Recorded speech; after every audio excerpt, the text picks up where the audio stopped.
जी, तो पौराणिक जो शैली होती है, तो पौराणिक शैली में जो हमारा क्या होता है कि सारी चीज़ें हमारी ये अलंकारिक भाषा में कही जाती है। अलंकारिक भाषा होती है कि पहेलियों की भाषा, पहेलियों की तरह इसमें बोल दिया गया या फिर आईटी सेक्टर में इसको मेटाफर्स बोलते हैं कि पहेली की तरह किसी चीज़ को कंपेयर कर दिया गया किसी चीज़ से, मेटाफर्स उसको बोलते हैं, मेटाफोरिक वे में इसको बोल दिया जाता है कि किसी चीज़ का मॉडल लेके और उस चीज़ को बोल दिया जाता है। तो ये अलंकारिक भाषा में सारे पुराण लिखे गए हैं, तो अलंकारिक भाषा में एक कथा है। तो युग ऋषि इसका कैसे इसकी व्याख्या करते हैं कि जो निर्विकार, निर्लिप्त जो ब्रह्म था, उसके अंतःकरण से यानी उसके सेंटर से, सेंटर मतलब नाभि, तो उसके सेंटर से, उसकी अंतःकरण देश से एक स्फुरणा हुई। स्फुरणा का मतलब होता है एक इच्छा हुई और वो जो है इच्छा जो है वो इच्छा जो है सृष्टि की उत्पत्ति का कारण बनी। एको अहम बहुत से, वो इच्छा क्या थी, मैं एक से बहुत हो जाऊं। और ये एक से बहुत होने वाली इच्छा ने सबसे पहले जो है इसका अम, निर्मात्री जो होती है, निर्मात्री शक्ति का निर्माण किया। तो निर्मात्री शक्ति क्या है, क्रिएटिव जो शक्ति क्या है, वो है ब्रह्मा। क्योंकि ब्रह्मा जो है वो हमारे क्रिएटर हैं, सारी सृष्टि का उन्होंने संरचना ब्रह्मा से हुई। तो ब्रह्म ब्रह्मा शक्ति का सबसे पहले जो है आविर्भाव हुआ। और ब्रह्मा के ने जब आविर्भाव हुआ तो ब्रह्मा ने कहा कि मैं क्या करूं। तो उनको निर्देश हुआ कि तुम तप करो। तप किसका करें, गायत्री मंत्र का साधना करो। तो गायत्री मंत्र की साधना हुई और उनके अंदर जो है चारों वेदों का प्रकटीकरण हुआ। और वो चारों वेद जो हैं वो ब्रह्मा के चार मुख कहे जाते हैं।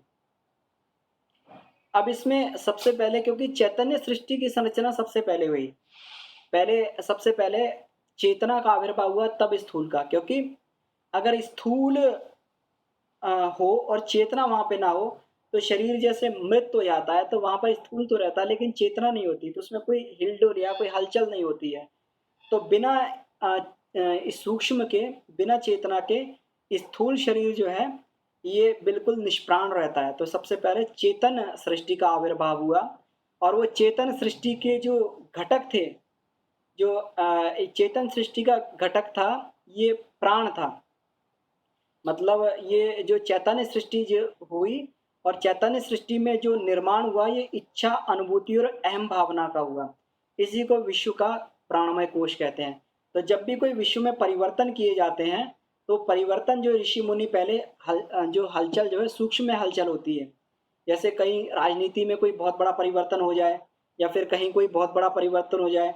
अभी ये कोरोना का जो है बहुत बड़ा ये एक परिवर्तन हो गया, इसके कारण जो बहुत चीज़ें ये पूरी पूरी सूक्ष्म में पहले होती हैं।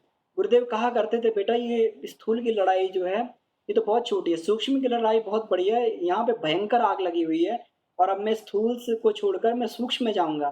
स्थूल का काम तुम करना, जिसको हम खेती कहते हैं। और आग बुझाने का काम हम करेंगे।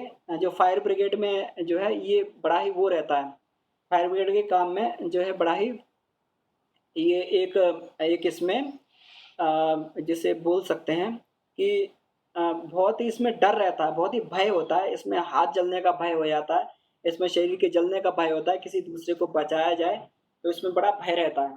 और खेती करने का काम इसमें कोई भय नहीं होता। तो अब जो है फसल उगाने का काम तुम करो। फसल उगाने का मतलब नए नए व्यक्तित्वों का निर्माण, नए नए व्यक्तित्वों को जोड़ा जाए, वो फसल तैयार की जाए। और हम जो है वो स्थूल की जगह सूक्ष्म की लड़ाई लड़ेंगे। सूक्ष्म में जाकर वहाँ पर जो आसुरी शक्तियाँ फैली हुई हैं उनसे हम लड़के और उनका जो है समूल नाश करेंगे। तो ये जो है ये चैतन्य सृष्टि में ही सारे के सारे पहले परिवर्तन होते हैं। और उन्होंने कहा कि चैतन्य सृष्टि में तो ये युग निर्माण हो चुका, अब तो केवल इसका पटाक्षेप करने के लिए रह गया है। तो जैसे ही स्थूल जगत में ये परिस्थितियां दिखाई देंगी, जैसे ही उतने लोग खड़े हो जाएंगे जो जो उसके अनुरूप होंगे, उस जगत के अनुरूप होंगे।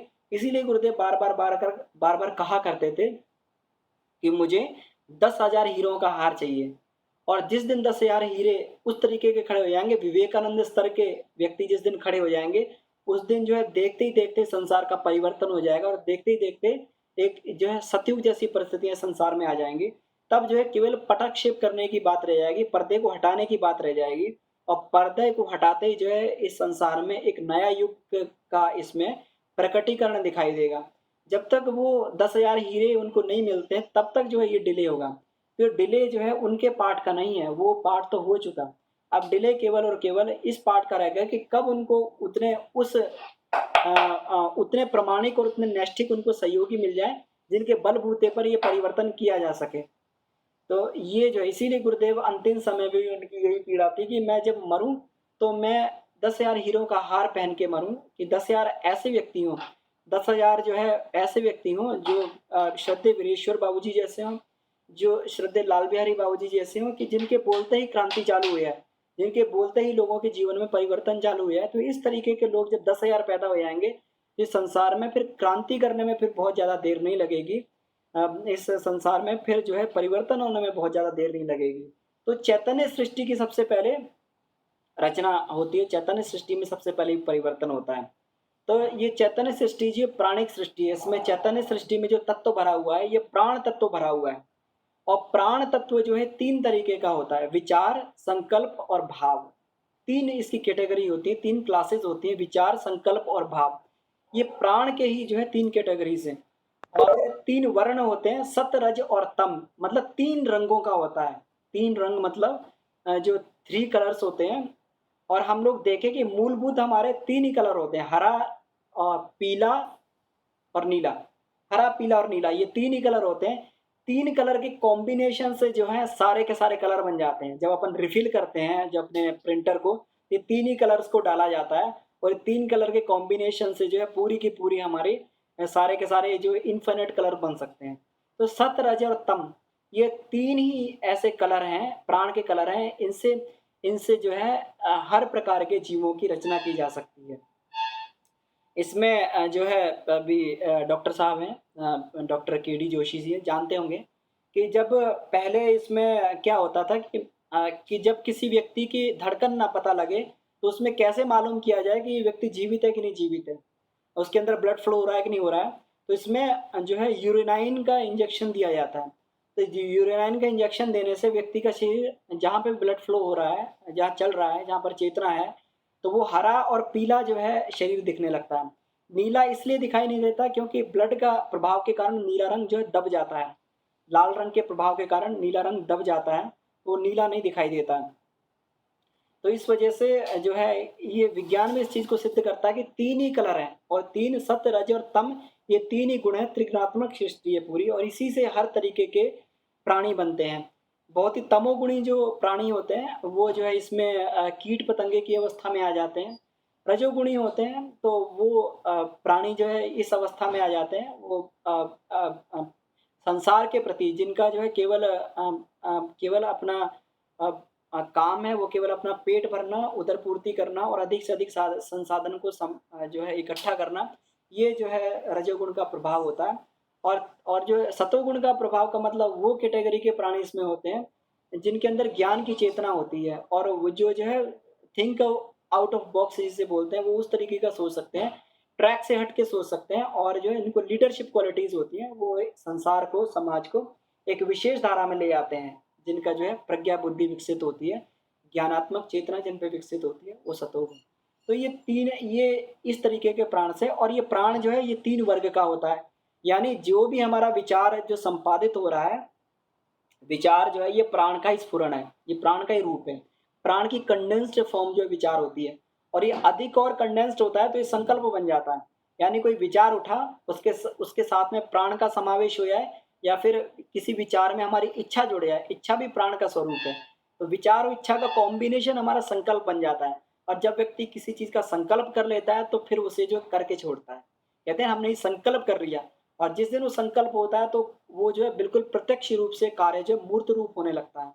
तो ये, और भाव जो होता है ये जो है इन दोनों के ऊपर होता है। भाव होता है मेरी अहम भावना, यानी मेरी श्रद्धा कैसी है, मैं कैसा हूँ, मैं किस प्रकार का सोच रहा हूँ। तो उसी प्रकार के विचार और संकल्प उसके अंदर से निकलते हैं, उसे अंदर से उद्भूत होते हैं।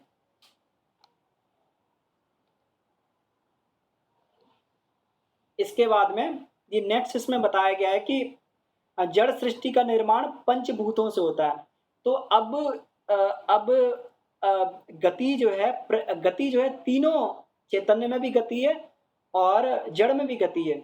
चैतन्य की गति है ये विचार, संकल्प और भावना के रूप में ये गति हो रही है। हम निरंतर कुछ ना कुछ सोच रहे हैं, निरंतर हमारे अंदर कुछ ना कुछ प्रेरणा आ रही है, कुछ ना कुछ चल रहा है। और जो जड़ प्रकृति की गति होती है ये परमाणु रूप में होती है। परमाणु में जो है ये जब हम देखते हैं तो उसके अंदर इलेक्ट्रॉन्स, प्रोटॉन्स, न्यूट्रॉन्स जो हैं, ये हाइपरॉन्स, बायरॉन्स जो हैं, ये निरंतर कुछ ना कुछ ये कर रहे हैं। तो ये जो है दोनों में ही है। लेकिन ये चेतना जो होती है ये ज्ञानात्मक होती है और जड़ में जो है ज्ञान नहीं होता है। ये जो न्यूटन का पहला नियम कहता है कि कोई अगर चीज अगर किसी में अगर अगर वो जो न्यूटन का पहला नियम बोलता है, जिसको इनर्शिया का नियम बोलते हैं, अगर किसी चीज को गति दे दी जाए तो उसमें गति में घूमती रहेगी जब तक उसे कोई बाहरी फोर्स आकर उसे उसकी दिशा को ना बदले। तो ये जो है इनर्शिया बोलते हैं इसको, कि हम घूम रहे हैं तो उसी चीज में घूमते जा रहे हैं, यानी तमोगुण, हम उसी चीज में घूमते जा रहे हैं। हम अपनी मान्यताओं को बदलना नहीं चाहते, हम हमने अपने जो है अपने विचारों को बदलना नहीं चाहते, इसका मतलब तमोगुणी हम हैं। और जब व्यक्ति चैतन्य होकर जब सोचता है तो वो अपने आप को एनालाइज करके और अपनी अपनी दिशा को बदलने लगता है। तो ये सत्व हो गया। तो सत्व अर्थात चेतना, तम अर्थात ये इनर्शिया जिसे हम लोग बोलते हैं जड़। और जड़ और तम जब मिलता है तो ये फिर रज बनता है। दूसरे ये तत्व तो दो ही हैं, जड़ और तम। और जड़ और तम से हमारी जो है ये रज तत्व की सृष्टि होती है। तो जो चैतन्य का जो वो है, चैतन्य का जो आधार है, चैतन्य का जो बेस रूप है, ये संकल्प है। ब्रह्म के संकल्प जो था एक ओम बहुश्याम, इससे हमारी सृष्टि की रचना हुई। और जो जड़ का जो हमारा आधार है ये परमाणु है। तो ये क्योंकि हम देखते हैं कि चाहे वो आकाश तत्व हो, चाहे वो पृथ्वी तत्व हो, चाहे हमारा वायु तत्व हो, चाहे जल तत्व हो, चाहे हमारा अग्नि तत्व हो, सबके मूलभूत में जो है एटम्स होते हैं, परमाणु होते हैं, मॉलिक्यूल्स होते हैं कुछ ना कुछ। तो वो मॉलिक्यूल्स, एटम ही जो है उसका, उस अवस्था का, उस पदार्थ का, उस मटेरियल का जो है वो हमारा उस मटेरियल का जो है बेसिक मैटर होता है। तो बेसिक मैटर से हमारे जो है ये परमाणु से हमारे ये पंच भौतिक सृष्टि बनी, लेकिन फिर भी जड़ थी। जब उसमें चेतना उसमें अंदर आई तो ये बिल्कुल हमें चलता फिरता हुआ शरीर ये दिखाई पड़ा। तो ब्रह्मा जी ने सबसे पहले जो है चैतन्य सृष्टि का निर्माण किया, जिसको ज्ञान का संकल्प बोलते हैं, यानी वेद आए। और उसके प्रकटीकरण के लिए, उसको विजिबिलिटी के लिए ये हमारा जड़ सामग्री का निर्माण किया गया।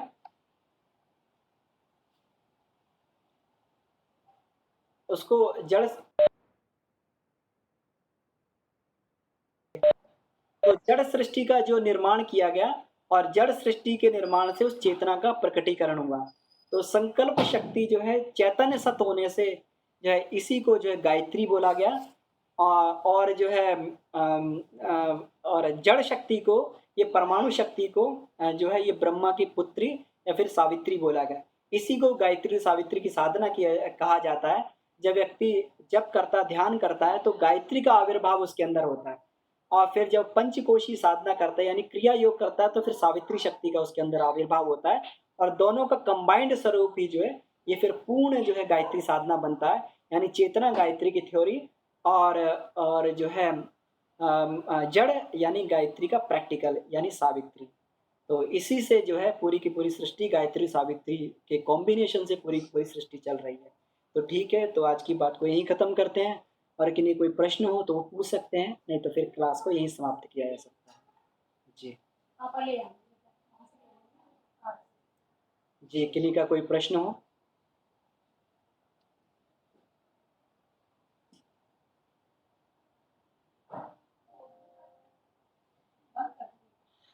ठीक है, अगर किन्हीं का कोई प्रश्न नहीं है तो स्टडी जरूर करें। अब की बार से हम लोग टॉपिक्स को पहले ही डाल दिया करेंगे, ताकि जो है इसको पहले से स्टडी की जा सके। और स्टडी से थोड़ा सा हमारे इसमें क्योंकि स्टडी करेंगे तो डाउट जरूर पैदा होंगे और कन्फ्यूजन जरूर पैदा होगा, और उसको हम और भी अच्छे से उसको गहनता से मनन चिंतन कर पाएंगे क्लास में। ठीक है, तो इस क्लास को यहीं पर वाइंड अप किया जाए। विवेक भैया। हाँ भैया। जी, तो आइए शांति पाठ के साथ में इसको हम लोग समाप्त करें क्लास को। ओ